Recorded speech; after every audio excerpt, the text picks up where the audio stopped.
Tell me a little bit about how you first got to know Mark and Lottie. Who were they? Well, I met them both in London in the late 1970s. I met Lottie first and then Mark. We met at a thing called the Arts Centre Group, which was there to link art and faith together for art students from all of the different art schools in London. So that's where we met. I knew Lottie probably for a year before I met Mark, and then Mark came along, and I got to know Mark very well, and we became very good friends. Lottie was clearly an outstanding artist. She had a great sensitivity, a very sharp intelligence, also a very engaging person.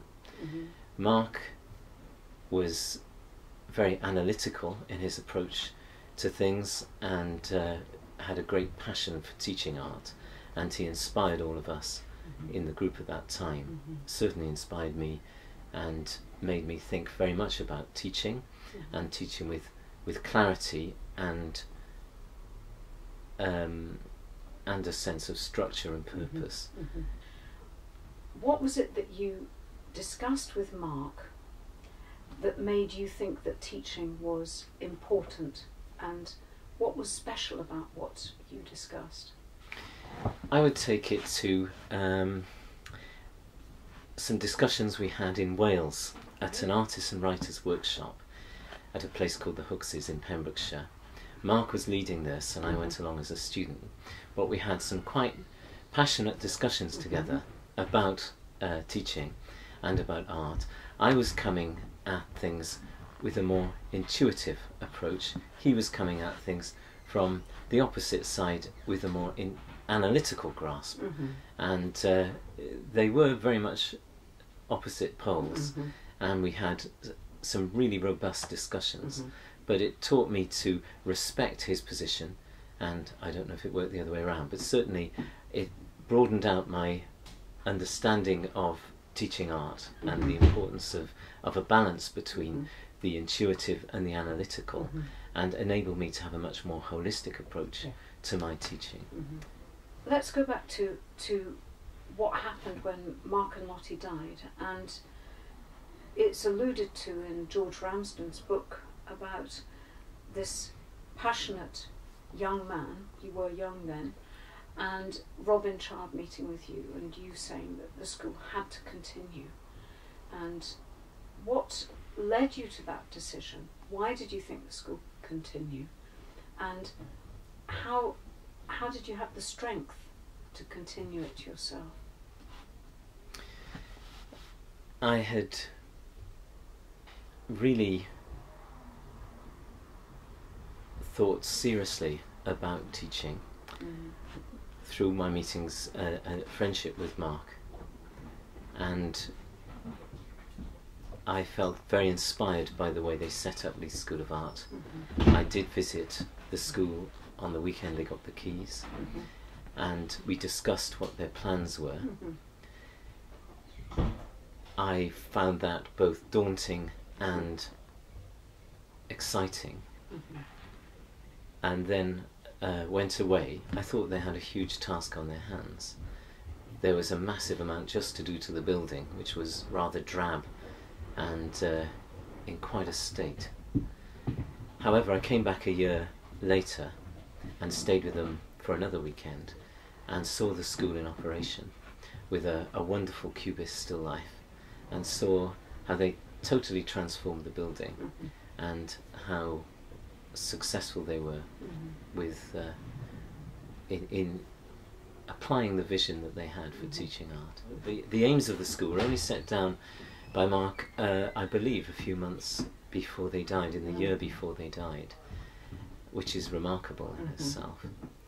But the aims themselves, I suppose, were set from when they began the school, and it was clear that they wanted to bring together their spiritual beliefs, which shaped their artistic aims and charitable aims, and it was an independent school, so there had to be business aims as well, and bringing those things together, which became the aims of the school gradually.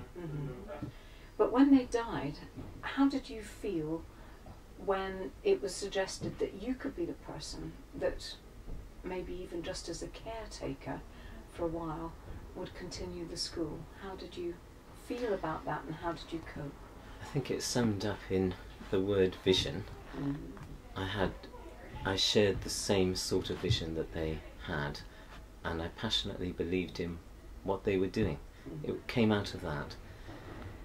I passionately wanted to see the school continue when I realised that a lot of people thought it should close because they were the only people who were teaching in the school.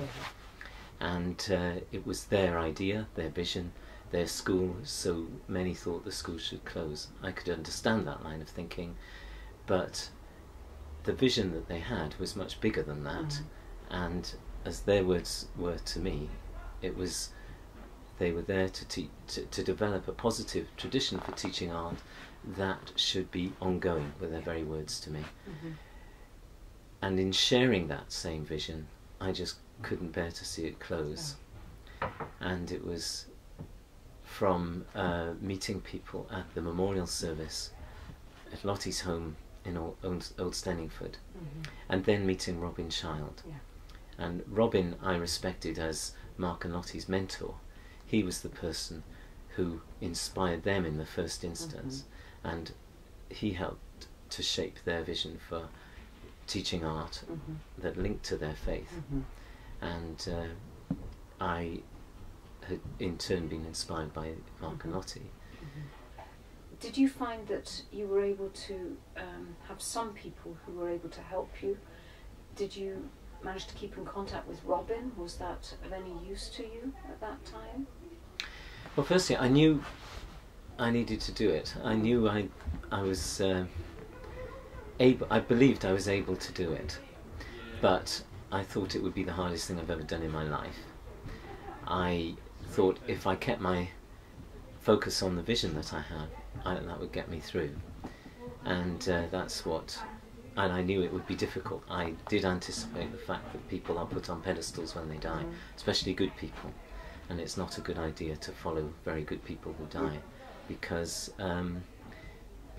especially people so charismatic and much loved, I was not planning to compete with them in any way.